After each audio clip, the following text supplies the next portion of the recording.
Creating citizen armies in one way is, it's disgusting, because what you do is you get young kids and you can mold their minds easily, and we saw them chanting and crying, and they'll follow any leader, whether it's in a black shirt, a brown shirt, a red shirt, whatever the shirt might be. Another branch of Homeland Security, the Corporation for National and Community Service, is setting up literally hundreds of other private uniformed youth groups. The White House has introduced legislation to establish forced national service for all Americans between the ages of 16 and 64.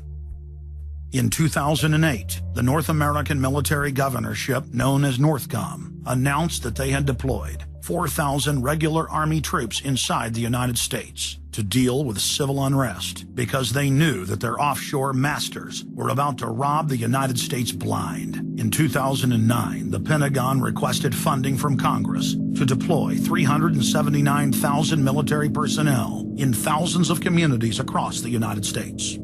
And now, legislation has been introduced in Congress to expand a system of FEMA concentration camps across the United States under the National Emergency Centers Act, H.R. 645.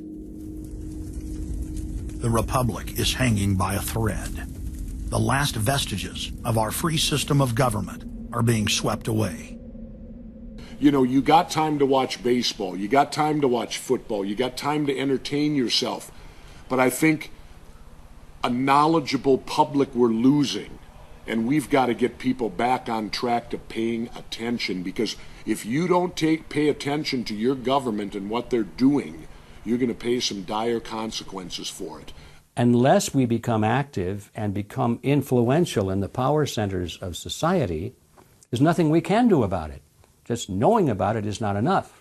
And as long as we are given at election time an option between the Republican candidate or the Democrat candidate, both of whom have been selected by members of the Council on Foreign Relations and both of whom have the same general policies, that's not going to change anything either. So the real issue is, so what?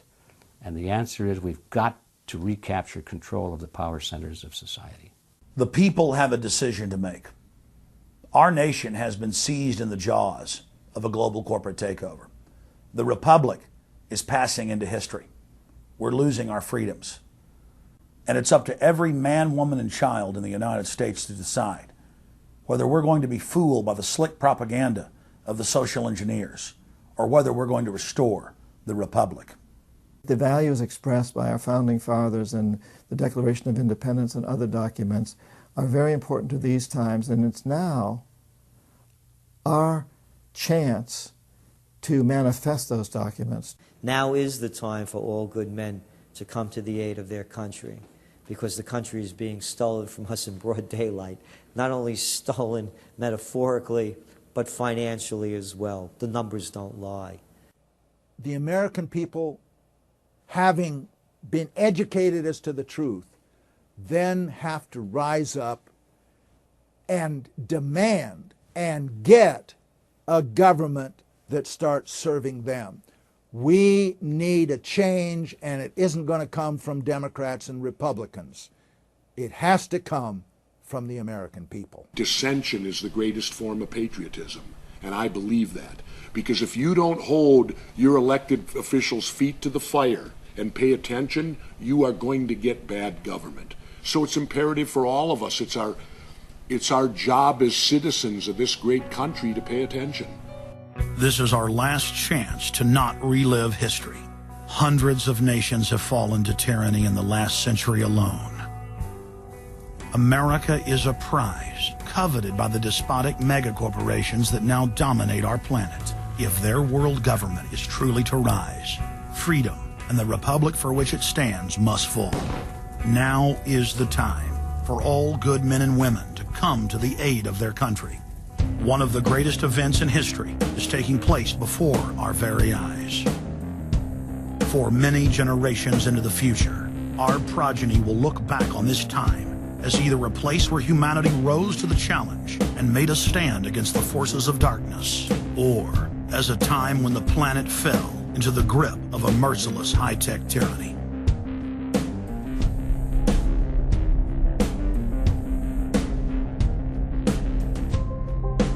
In Part 2 of Fall of the Republic, you will learn the elite's master plan for humanity. But more importantly, you will learn how to stop that plan, reverse the criminal tide, and reignite the flame of liberty on the long march to man's ultimate destiny.